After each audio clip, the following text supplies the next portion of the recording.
la. Teacher Bunny.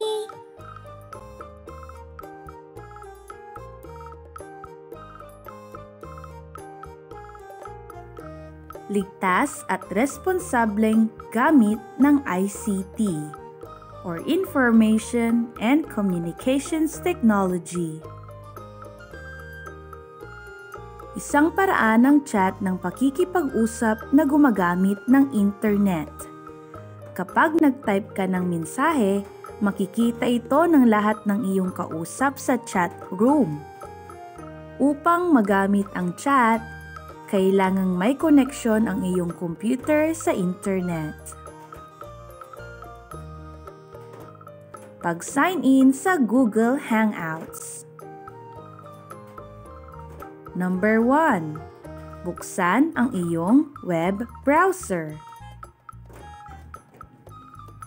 Sa address bar, i-type ang https://hangouts.google.com at hintayin lumabas ang pahina ng Google Hangouts. Number 2. I-click ang Sign In button sa kanang itaas na bahagi ng website. Number 3. Mag-sign in gamit ang iyong Gmail account.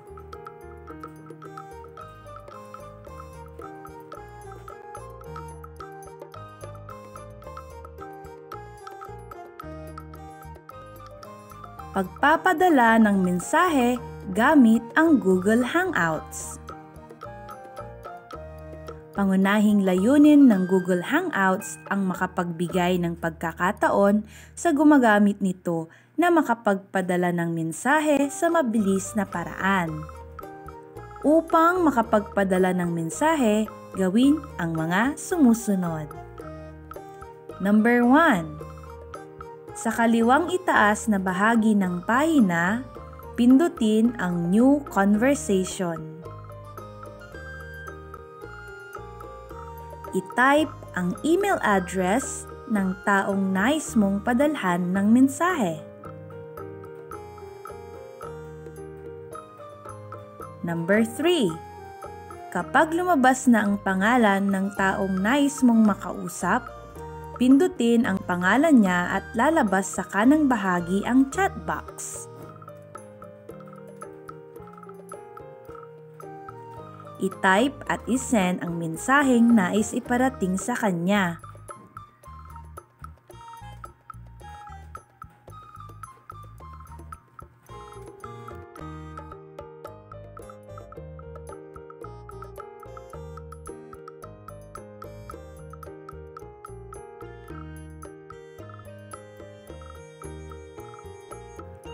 Pagbuo ng discussion group sa Google Hangouts. Mayroong mga ilang pagkakataon na hindi lamang isang tao ang kailangan mong makausap sa isang chat room. Lalo na kung isang panggrupong proyekto o gawain ang inyong pag-uusapan.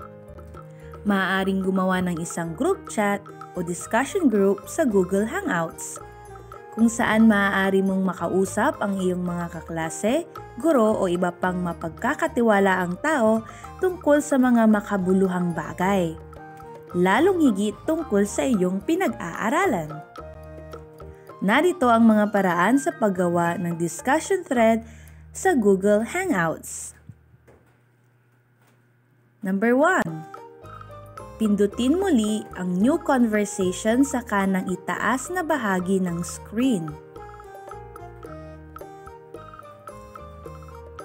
Lalabas sa ibaba ng Search tab ang New Group. Pindutin ito.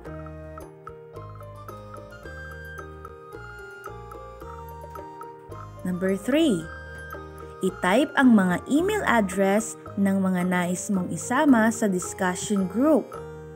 Maaari mo ring bigyan ng pangalan ang iyong group chat.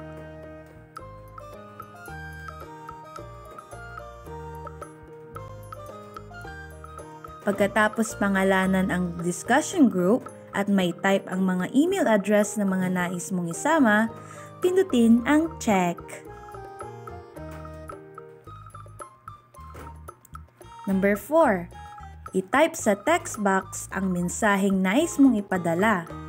Pagkatapos, pindutin ang enter sa keyboard.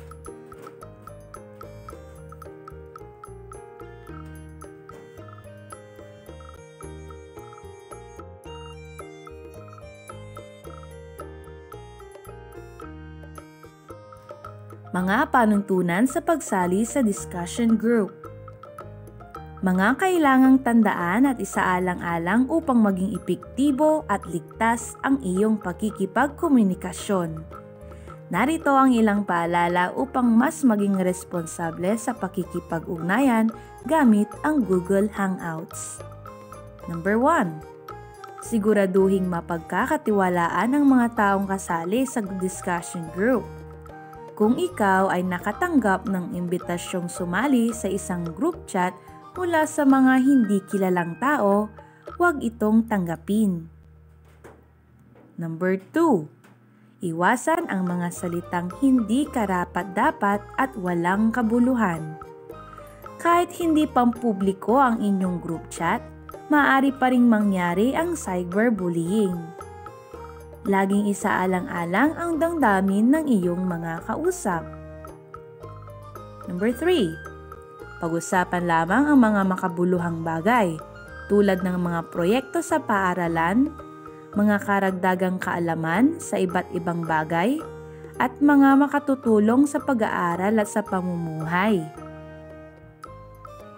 Number 4. Huwag humingi o magbigay ng impormasyong sensitibo at hindi dapat malaman ng maraming tao tulad ng password, account sa bangko, at iba pang pribadong impormasyon. Number 5. Huwag magpadala ng mga kahina-hinalang link dahil maaari itong pagmulan ng mga virus kapag napindot ang link. 6. Sabihin sa inyong mga magulang o guro kung mayroong problema sa discussion group, lalo na kung sa tingin nila ay hindi ligtas at epektibo ang pinag-uusapan. At number 7, huwag makikipagkita ng mag-isa sa mga taong nakilala mo lang online.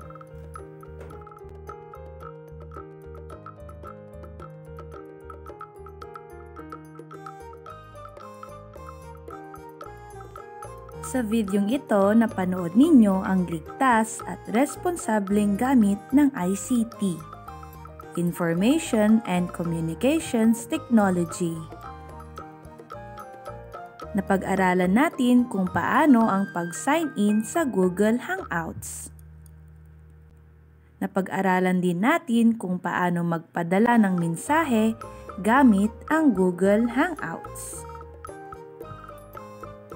Napag-usapan din natin ang pagbuo ng discussion group sa Google Hangouts.